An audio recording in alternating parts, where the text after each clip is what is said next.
Very good morning. How are you all? Fine? Okay. चलो, तो आज का जो मैं वीडियो बना रही हूँ वो आपका एग्ज़ाम रिलेटेड है, बराबर। तो आज हमने जो वीडियो भेजा है उसमें आपको पूरा पेपर अच्छे से एक्सप्लेन किया है कि हर एक क्वेश्चन कैसे आपको रीड करके कैसे लिखना है, कहाँ कौन सा आंसर कैसे करना है। क्लियर? तो जैसे ही आपका पेपर आता है सबसे पहले आपको आपका नाम, फुल नेम लिखना है, बराबर। सरनेम, पापा का नेम दोनों। उसके बाद आपको आपका रोल नंबर लिखना है, फिर आपका डिवीज़न, सेकंड लिखा हुआ है पेपर पे, आपको सिर्फ डिवीज़न लिख देना है, BCA जो भी है आपका। क्लियर? उसके बाद आपको पूरा पेपर अच्छे से रीड करना है और उसके बाद उसके आंसर आपको अच्छे हैंडराइटिंग में, गुड हैंडराइटिंग में लिखने हैं। क्लियर? घबराने की कोई बात नहीं है। अगर कोई कन्फ्यूज़न है तो आप ये वीडियो देख सकते हो। ये वीडियो हमने एक्सप्लेनेशन का ही दिया है कि कौन से क्वेश्चन में कैसे करना है। Clear everyone? तो अच्छे हैंडराइटिंग में, गुड हैंडराइटिंग में लिखना है। क्लियर? अब हम देखेंगे प्रश्न नंबर 1। निम्नलिखित प्रश्नों के एक शब्द में उत्तर लिखो। एक शब्द मतलब आपको वन वर्ड में आंसर लिखना है। ओके? यहाँ पे 5 दिए हैं, मैं 1 बाय 1 रीड करती हूँ। नंबर 1, बंदर कितने थे? 2, बच्चा असुरों को मारकर क्या बनना चाहता है? 3, बंदरों में दोस्ती कैसी थी? 4, बच्चा खिलौने वाले की आने की बात किसे बता रहा है? 5, बंदरों की गिनती करने में मदद किसने की? तो इन पांचों के आंसर आपको सामने जो जगह दी है ना, ब्लैंक, वहाँ पे लिखने हैं। ओके?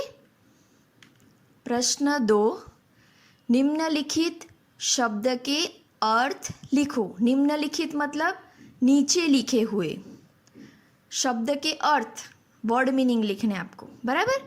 यहाँ पे 5 शब्द दिए हैं। पहला है सुंदर, 2, नटखट, 3, तलवार, 4, मानव, 5, पिंजरा। ओके? तो इसके आपको मीनिंग लिखने हैं।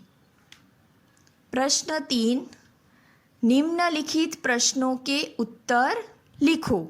नीचे दिए गए 3 क्वेश्चन हैं, उसके आंसर आपको लिखने हैं। यहाँ पे प्रश्न के उत्तर जो आपको लिखने हैं वो पूरे सेंटेंस में, पूरे वाक्य में लिखने हैं। ओके? आपने प्रैक्टिस वर्कशीट में लिखे होंगे तो आपको पता होगा। क्लियर? चलो, इसमें है नंबर 1, पांचों बंदर शहर में कैसे पहुंच गए? उसका उत्तर आपको नीचे जगह दी है, वहाँ पे लिखना है। 2, बच्चा अपनी माँ से क्या लेने को कह रहा है? 3, खिलौने वाला कौन कौन से खिलौने लेकर आया था? ओके? तो ये तीनों क्वेश्चन हैं, उसके आंसर आपको पूरे वाक्य में लिखने, क्योंकि यहाँ पे एक आंसर आप लिखोगे तो आपको 2 मार्क्स मिलने वाले हैं। देखो, टोटल 6 मार्क्स है 3 क्वेश्चन के, तो आपको पूरे सेंटेंस में, पूरे वाक्य में ही लिखना पड़ेगा। क्लियर? चलो, प्रश्न 4, निम्नलिखित वाक्य में सही वाक्य के सामने सही मतलब राइट की निशानी करनी है और गलत के सामने गलत का निशान करो। 1, बंदर अपने एक साथी के खो जाने पर रोने लगते हैं। 2, तपसी यज्ञ करते हैं। 3, तोता पीले रंग का था। 4, कविता में बच्चा गेंद खरीदना चाहता है। 5, गिनती ठीक होने पर बंदर जंगल की ओर निकल गए। ओके? यहाँ पे 5 दिए हैं और आपको बाजू में ब्रैकेट्स दी है, तो वहाँ पे जो सही वाक्य है उसके सामने सही की साइन करनी है, जो गलत वाक्य है उसके सामने गलत की निशान करनी है। ओके। प्रश्न 5, निम्नलिखित सुलेखन करो। निम्नलिखित मतलब नीचे दिया हुआ, सुलेखन मतलब सुंदर अक्षरों में लिखना है आपको। ओके, चलो मैं रीड करती हूँ सेंटेंस। 1, रामचंद्र में बन जाऊंगा। 2, वे संख्या में पूरे 5 निकले। 3, मैं तो तलवार खरीदूंगा माँ। 4, एक वन में 5 बंदर रहते थे। यहाँ पे आपको एक बात का ध्यान रखना है कि जहाँ पे जो मात्रा लिखी है शब्द में वो सेम टू सेम आपकी होनी चाहिए, क्योंकि सुलेखन का मतलब होता है अच्छे हैंडराइटिंग, गुड हैंडराइटिंग के साथ साथ जो शब्द जैसा लिखा है वैसा ही आपको लिखना है। अगर ऊपर अलग है और नीचे आपने अलग लिखा है तो वहाँ आपके मार्क्स कट होंगे, इसलिए आपको देख के अच्छे से लिखना है। ओके। प्रश्न 6, निम्नलिखित स्वर पूरे करो। चलो स्वर सबको आते हैं ना। ओके, तो यहाँ पे मैंने कुछ स्वर लिखे हैं और कुछ ब्लैंक दी है लाइन। जैसे कि अ के बाद कौन सा स्वर आता है वहाँ खाली जगह दिए, वो आपको फील करनी है। वैसे ही ओ तक लिखा है, जहाँ जहाँ ब्लैंक है वहाँ आपको लिखना है कि उसके बाद कौन सा स्वर आता है वो। ओके, तो स्वर आपने लर्न किए होंगे तो आपको पता चल जाएगा। क्लियर। प्रश्न 7, निम्नलिखित खाली जगह भरो। फिल इन द ब्लैंक्स है और ये ग्रामर की है, ग्रामर के जो चैप्टर्स है ना उसकी। 1, हिंदी में वर्ण खाली जगह प्रकार के होते हैं।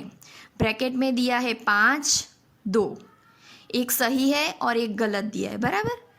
2, खाली जगह के टुकड़े नहीं किए जा सकते, वर्ण शब्द। 3, स्वरों की संख्या खाली जगह है 13, 11, मतलब 13 और 11 दो दिए आपको ब्रैकेट में।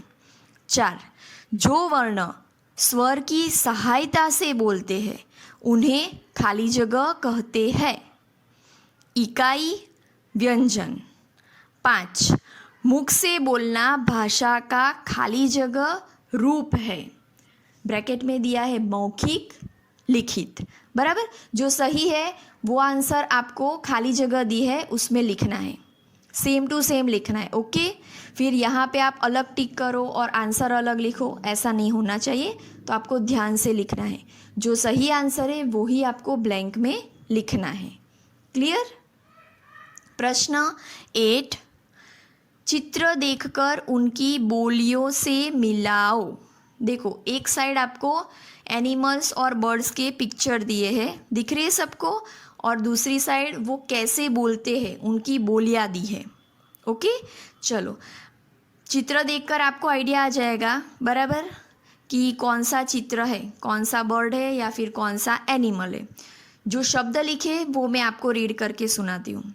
पहला लिखा है काव काव, दूसरा है म्याऊ म्याऊ, तीसरा है भौ भौ, चौथा है दहाड़ता और पांचवा है टर टर। क्लियर। तो ऐसे ही आपको अच्छे से गुड हैंडराइटिंग में देखकर लिखना है। और यहाँ पे क्या करना है, ये क्वेश्चन में आपको मिलाओ, मिलाओ मतलब मैचिंग करना है कि एनिमल या बर्ड के साथ उनकी जो बोली लिखी हुई है बाजू में शब्द में, उसको आपको पेंसिल से स्केल की मदद से मैच करना है, जोड़ना है। क्लियर। तो आपका पूरा पेपर जब कंप्लीट हो जाए उसके बाद आपको पूरा पेपर पहले क्वेश्चन से चेक करना है कि कोई क्वेश्चन का आंसर आपका लिखना बाकी तो नहीं है, क्योंकि कभी कभी क्या होता है आपको पता नहीं होता है, बाद में लिखूंगा करके आप छोड़ देते हो, फिर वो आंसर लिखना रह जाता है, तो फिर उसके मार्क्स आपके कट हो जाएंगे, आपको आता होगा फिर भी। तो इसलिए आपको क्या करना है, पूरा पेपर अच्छे से देख लेना है कि कोई क्वेश्चन का आंसर लिखना बाकी तो नहीं रह गया है। क्लियर। ओके, तो अच्छे से लिखना, अच्छे से प्रिपरेशन करना।